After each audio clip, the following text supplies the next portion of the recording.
QTV.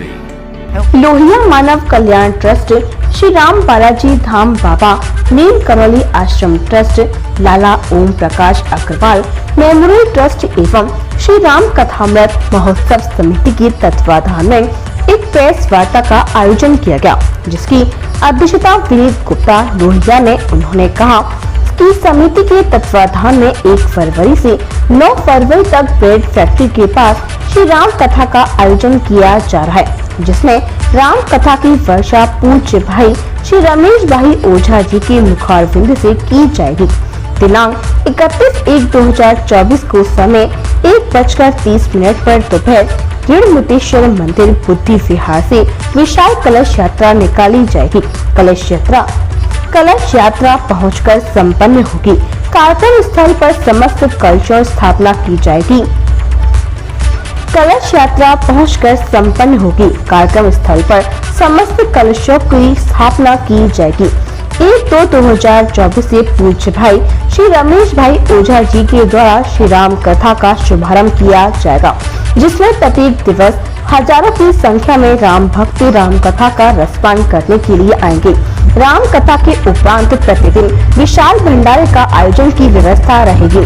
यह कार्यक्रम 9/1/2024 को विशाल भंडारे के साथ समापन किया जाएगा। प्रेस वार्ता में श्री राम कथामृत महोत्सव समिति के अध्यक्ष महेश चंद्र अग्रवाल एवं महामंत्री प्रवीण कुमार के द्वारा कार्यक्रम के विस्तार में सूचना दी गई और सभी पत्रकार बंधुओं से विनम्र निवेदन किया गया कि श्री राम कथामृत महोत्सव का प्रसारण एवं सूचना जन जन तक पहुंचाने के लिए सहयोग की समिति द्वारा अपेक्षा हेतु की गई। प्रेस वार्ता में उपस्थित रहे विभोर कुमार गुप्ता, विपिन कुमार गुप्ता, अंकुर अग्रवाल, अनिल कुमार शर्मा, ऋतु नारंग, ज्ञानेन्द्र शर्मा, धीर शांत दास, दीपक कृष्ण शास्त्री, राजीव अग्रवाल, प्रदीप अग्रवाल, राकेश अग्रवाल, शशि अरोड़ा, नरेश सक्सेना, अशोक सिक्का, पंकज माथुर, राम रतन शर्मा, पंकज सक्सेना, विनीत गुप्ता, AK गुप्ता, अजय नारंग आदि। मुरादाबाद में भगवान राम की बहुत बड़ी कृपा होने वाली है। यहाँ पर हमारे मुरादाबाद नगरवासियों के अनुरोध पर पूजनीय भाई श्री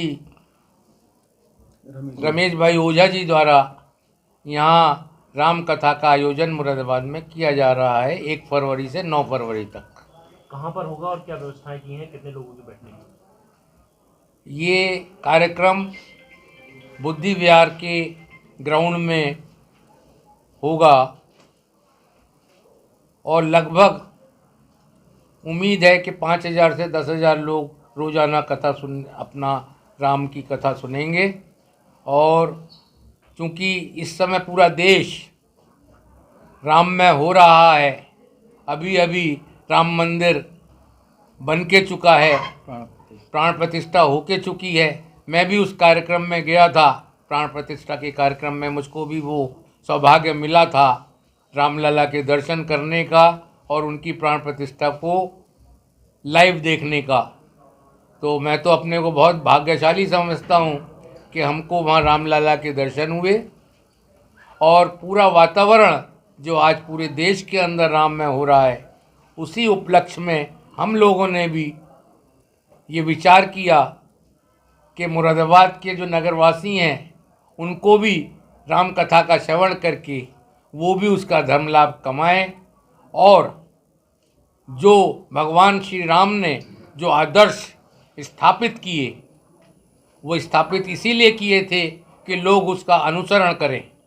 तो राम कथा का जो मेन अभिप्राय है, राम जी की जो सच्ची पूजा है, वो तभी है जब हम उनकी आदर्शों का अनुसरण करें, उनकी कथा को सुन के उस मार्ग पर चलने की कोशिश करें। अच्छा सर, इसका समय क्या रहेगा कि मतलब कितने सत्रों में रहेगी और समय क्या रहेगा? इसका जो समय है वो 3:30 बजे से लेकर और साय 7 बजे तक का रखा गया है, 7 साढ़े 7 बजे। बाकी तो प्रभु इच्छा है जब तक चलेगा, लेकिन 3:30 बजे से राम कथा का शुरुआत होगी। महाराज श्री 3:30 बजे उपस्थित होंगे और अपनी राम कथा का एक सब नगरवासी हमारे उसका श्रवण कर सकेंगे। अच्छा सर, ये जो आयोजन हो रहा है किस परिवार की ओर से कराया जा रहा है ये आयोजन? ये आयोजन जो कराया जा रहा है, हम लोगों ने इस बात का विचार किया था, लेकिन हम यही चाहते थे कि ये जो है सब जैसे राम मंदिर में एक एक ईंट के सब लोग सहभागी बने, चाहे कोई वो छोटा था, चाहे बड़ा था, चाहे कोई भी था, तो इसी तरह इस राम कथा का आयोजन भी मुरादाबाद के नगरवासी ही, आप ही लोग कर रहे हैं, मुरादाबाद के नगरवासी ही कर रहे हैं। इसमें कोई किसी कथा का वो नहीं कर रहा था, सब कुछ भगवान श्री राम की देन है। ना कोई बड़ा है ना कोई छोटा है, सब बराबर है। यही उन्होंने सीख हमको दी है और उसी के मद्देनज़र रखते हुए इसका आयोजन मुरादाबाद के नगरवासी ही कर रहे हैं और मुरादाबाद के लोगों को ही उसका फ़ायदा होगा। मुरादाबाद के लोगों तक क्या संदेश देना चाहते हैं कि सब लोग मुरादाबाद के लोगों को संदेश ये है कि वो इस कार्यक्रम में आकर भगवान राम की कथा का श्रवण करें, ज़्यादा से ज़्यादा लोग आएँ और उस उसका धर्म का लाभ कमाएं और उनके बताए हुए जो भगवान राम ने अपनी मर्यादा से अपने आदर्शों को बताया, क्योंकि हम धीरे धीरे वो चीज़ें भूल जाते हैं, दोबारा से फिर वो कार्यक्रम कथाएं होती हैं, फिर जागृत हो जाते हैं, तो धीरे धीरे उस सत्संग के सही लोग जो हैं उन आदर्शों को सीखेंगे और उन आदर्शों का अनुसरण करेंगे। उससे जो हमारे परिवार आज पश्चात की तरफ बढ़ने के लिए जो अग्रसर हैं, जो आज टीवी में दिखाए जा रहे हैं, वो टूटने के आधार हैं परिवार के। और भगवान राम ने परिवारों को जोड़ा था, उसमें सबके लिए जो कथाएं हैं वो एक आदर्श दिखाने की कथाएं हैं, तो सब लोग उस आदर्श का अनुसरण करें और उस रास्ते पर चलें। ये ही इस कथा का मेन उद्देश्य है और मैं समझता हूँ जो लोग भी आएंगे वो उसका धर्म लाभ उठाएंगे। हमारे पूजनीय आदरणीय भाई श्री रमेश भाई ओझा जी पूरे भारतवर्ष के एक जाने माने और एक सबसे बड़े संतों में उनका स्थान है, तो वो उनकी कथा श्रवण करना अपने आप में, उनके दर्शन करना अपने आप में एक बहुत बड़ी बात होती है। तो इसलिए सब लोग आके उनके दर्शन भी करें और धर्म लाभ उठाएं।